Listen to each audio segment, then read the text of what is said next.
If you love Metroidvanias, this year is about to ruin your wallet. I'm serious. For years, it felt like we were starving. One decent release every now and then. Endless waiting, endless coming soon pages. You'd wishlist a game and forget it even existed. 2026 is absolutely loaded. I mean stacked. Beautiful atmospheric indies, dark Souls-like Metroidvanias, fast movement platformers, massive cinematic titles, stuff made by tiny teams and stuff made by legends. So today, I'm breaking down upcoming Metroidvanias you need on your radar. Not just a boring list, I'm talking how they actually play, what makes each one special, which ones are chill, which ones will destroy you, and which ones deserve your money day one. By the end of this video, your wish list is going to be dangerous. Torii Beyond the Gates. We are starting with something for the soul. Torii Beyond the Gates isn't trying to crush you with difficulty, it wants to pull you into a trance. You explore a fractured archipelago where Torii gates act as stitches binding reality together. Your brother is missing, and to find him you have to engage with island gardens and shrine trials. The storytelling here is intimate. It's about small, poignant moments and reading the history of a lost culture. What I love about Torii is how it treats traversal. It privileges breath and rhythm over twitch reflexes. You aren't just double jumping, you are learning to read the ambient wind and spiritual currents. Puzzles often involve restoring shrines to reform broken bridges, using timing rather than brute force. It feels intuitive, like learning a language. Visually, it's a hand-painted dream. If you need a break from high-stress combat, this is your sanctuary. It rewards observation and patience, making it a perfect opener for our list. Next up, we have YesterSol. This is a prime example of how a single developer with a clear vision can outshine massive studios. You play in a burnt kingdom stitched together by vertical shafts and steam-powered cities. The stakes are mythic, but the world feels personal, almost like a memory. The hook here is pure elegance. The Soul Spear, this one tool is your weapon, your platform, your grappling hook, and your puzzle key. You throw it, recall it, and teleport to it. The entire game is built around momentum-based platforming where you have to hurl your spear into a wall to create a foothold. Then recall it mid-jump to strike an enemy. It's a rhythm game disguised as an action platformer. It's minimalist but dense. It honors the less is more philosophy, proving that one perfect mechanic is worth more than a dozen half-baked ones. Chronoscript, the endless end. Getting a bit more cerebral. We have Chronoscript. Imagine being an editor trapped inside a 1,000-year-old manuscript. The world exists in duality. The 2D pen and ink pages you explore and the 3D writer's desk outside of the book. It's a meta-narrative mystery where you are literally rewriting history to escape. Time here is geography. You have tools that let you rewind specific sections of the screen. Did a bridge collapse? Rewind it. Did an enemy kill you? Reverse time and try a new angle. But here is the catch. Your edits echo forward. Changing the past reconfigures the map in the future. It creates these incredible aha moments when you realize you are the one designing the level as you play. It has a literally hand-drawn aesthetic that feels incredibly fresh. If you like puzzles that make you feel smart, keep this one on your radar. Now let's get dark. Sinweaver drops you into the underworld, a place that looks like a cathedral made of nightmares. Glowing rivers, giant sigil-stitched trees, and shrines that eat memories. You're an acolyte descending into this madness to silence the voices that the shrines have kept hidden. The combat loop is fascinating. You don't just kill enemies, you unravel them. Every enemy you defeat yields a sigil that you can weave into new power on the fly. You might get a teleport burst from one enemy or a gravity flip from another. This forces you into improvise. Your loadout changes based on what you are fighting. The atmosphere is thick with dread, but the gameplay is fast and precise. It's a game that demands you master its systems or die trying. Injecting some neon into our list. Shade Protocol is a cyberpunk fever dream. The world is a grid that has collapsed into corrupt overlays. You are a rogue agent, and your job is to rewrite the rules of reality in a city where code has replaced physics. Think of this as hacking meets high-speed combat. You can swap between two forms, dawn and shade, and wield instruments as weapons, but the cool part is rewriting world logic. You can glitch enemies to turn them into allies, or toggle platforms from solid to non-solid mid-jump. It turns the battlefield into a sandbox where you make the rules. With pulsing neon visuals and a glitch-heavy sound design, captures that feeling of breaking a system from the inside. It's stylish, fast, and unapologetically cool. Solateria is a game that just radiates warmth. You are dropped into a dying world powered by an artificial sun, where floating ruins drift across golden skies.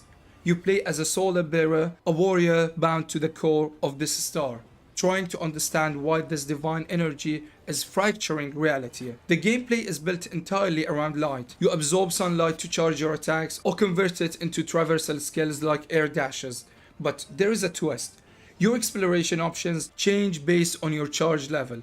Fully charged, you can smash it through radiant barriers. Low on power, the environment might turn hostile. It adds a layer of resource management to the platforming that feels smart. It feels heroic and melancholic all at once. The pixel art is glowing with soft sci-fi fantasy vibes, and the soundtrack swells into orchestral energy during boss fights. It's simply beautiful. Eden's Garden takes us back to nature, specifically a corrupted version of it.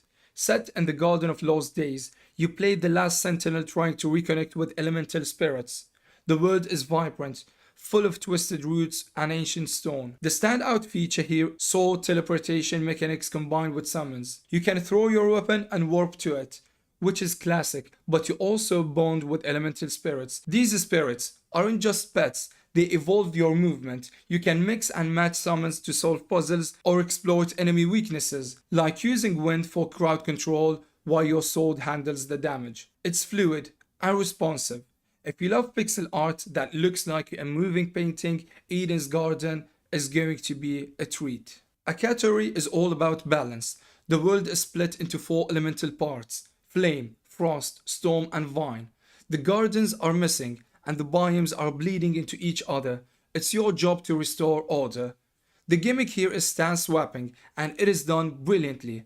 You change your elemental soul in the blink of an eye. 1 second, you are in a flame stance to burn through a barrier. The next, you swap to storm stance to glide across chasm. The combat encourages you to switch constantly, turning every fight into a high-speed puzzle. It's fast, colorful, and makes you feel like a master of martial arts and magic combined. The flow state in this game looks incredible. Lucid feels like walking through a smashed mirror that remembers everything. You are an Icorian, a city of glass and memory. You aren't just exploring, you are reassembling a lost identity by finding shards of the past. They call this a Celestvania for a reason. The movement is crisp. You absorb abilities directly from enemies. A crystal art. A light wraith might give you a blink teleport. A shard might give you a spectral dash. Because these abilities come from enemies, your toolkit evolves depending on the route you take. It offers massive replayability. The ambience is dreamlike, soft chimes, watery echoes, and a visual style that sparkles. It's a game that feels good to control. Now we enter the territory of massive scope. Get your wallets ready because these next 2 are right around the corner, arriving on February 24th. That's next week, is Emberbane. The world of Aetheria is shattered by elemental catastrophe, ash-swept ruins, obsidian seas, glacial forests. It's visually striking. Emberbane turns elemental powers into a literal key. You don't just unlock doors, you remap the land. Fire melts ice, water freezes into platforms, air grants flight. But you have to stack them. You might need to freeze a waterfall, climb it, and then switch to earth to block a laser at the top. The combat is combo driven and encourages you to chain elements together. This is elemental traversal turned into a living language. It's polished, it's fast, and it's almost here. Just a few weeks later, on March 5th, we get Nevergrave, the Witch, and the Curse. You play as a young witch with a cursed, sentient hat. The tone is a mix of gothic spooky and whimsical charm. You are rebuilding a village while diving into procedurally generated dungeons. This is a roguelike Metroidvania hybrid done right. The star show is position. Your hat lets you possess enemies. You can take over a brute to smash a wall, or a flying enemy to cross a gap. You combine this with a village building system where you use loot to rebuild bakeries and farms, which in turn permanently strengthens you. It's a dark fairy tale with a playful heart. The loop of die, rebuild, and get stronger is addictive, and the multiplayer co-op looks like a blast. Crowsworn. This is Dusk made playable. We've been waiting for this one for a long time. Set in the Rune Wood, a twilight realm steeped in grief and omens, you play a gun-wielding, scythe-swinging plague doctor. This is for the combat purists. It uses a stamina-based system where every swing is a promise you must keep. It combines the tight spacing of Hollow Knight with the combo juggling of Devil May Cry. The bosses are choreographed, dances of death, and the exploration is filled with secrets. It's grim, stylish, and incredibly high quality. Every animation frame drips with polish. This is a contender for Game of the Year, no doubt. The runner-up is Royalty, Bloodstained, The Scarlet Engagement. The franchise returns with more gothic excess than ever before. We're talking cursed nobility, demonic masquerades, and a castle that feels like a character itself.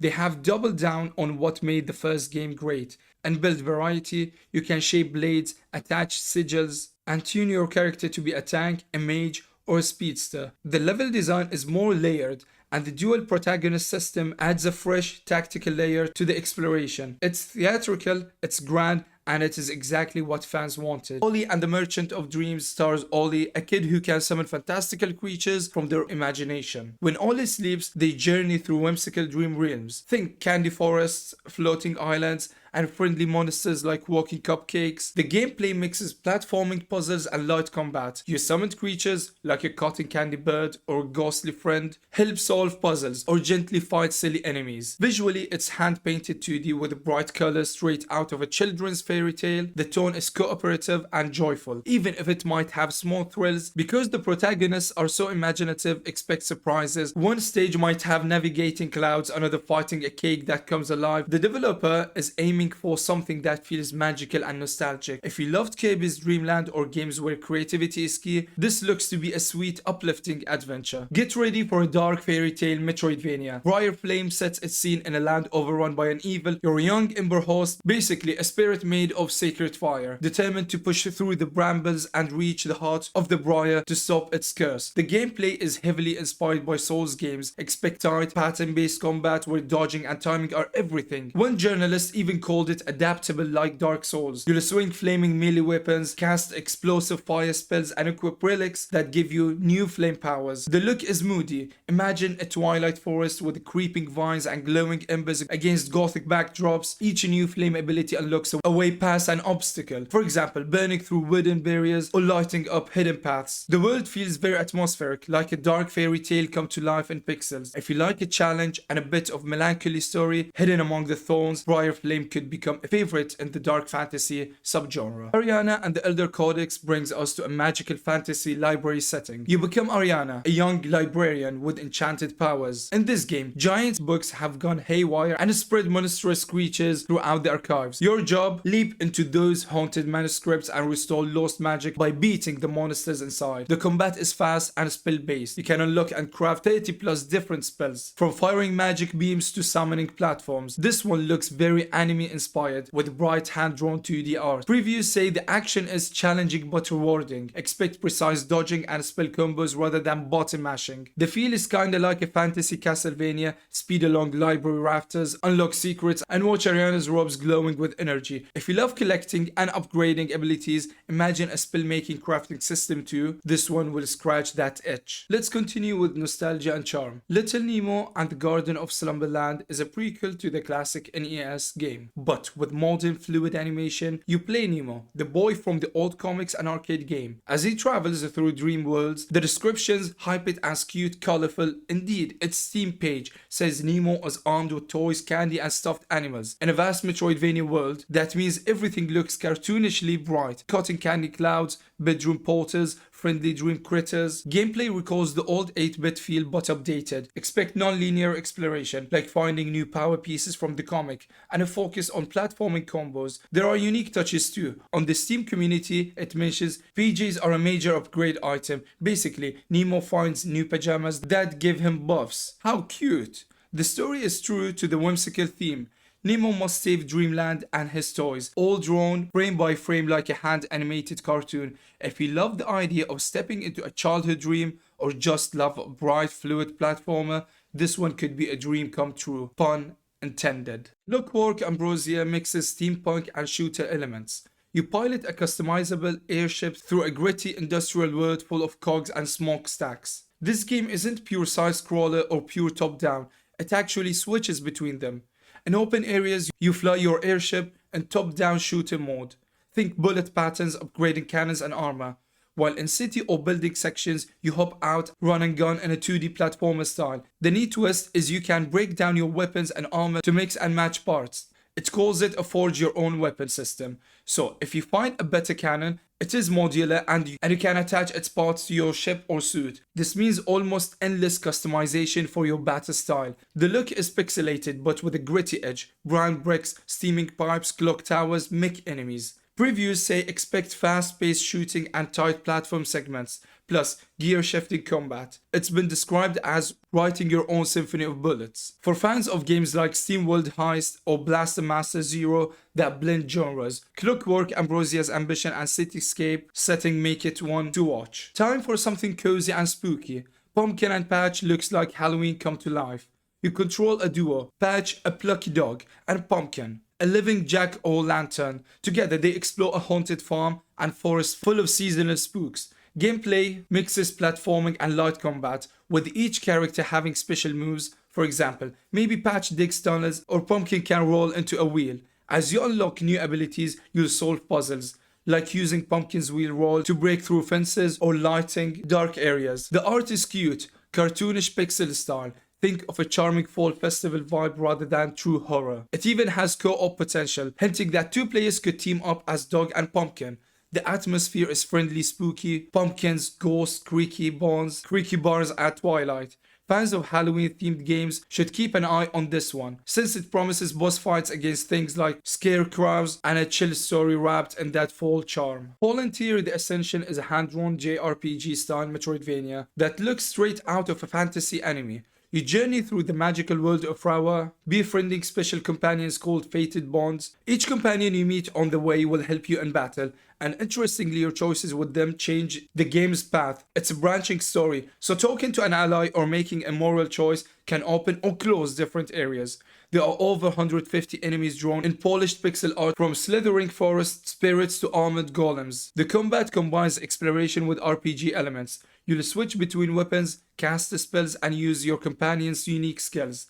The Kickstarter showed off gorgeous cutscenes and animations, so expect an epic narrative with your pixel pals. It feels like a classic anime fantasy world. Think lush forests, ruined castles, and a big overarching fate versus free will theme. Fans of deep stories and retro JRPG battles will likely find Volunteer's ambitious blend of storytelling and Metroidvania gameplay very appealing. Mask of Soul is steeped in East Asian myth, particularly Korean folklore. Here, you are Cheong Ochaza, a Grim Reaper-like guardian of the underworld. One night, a strange red moon causes spirits to escape into the living world, and you must hunt them down.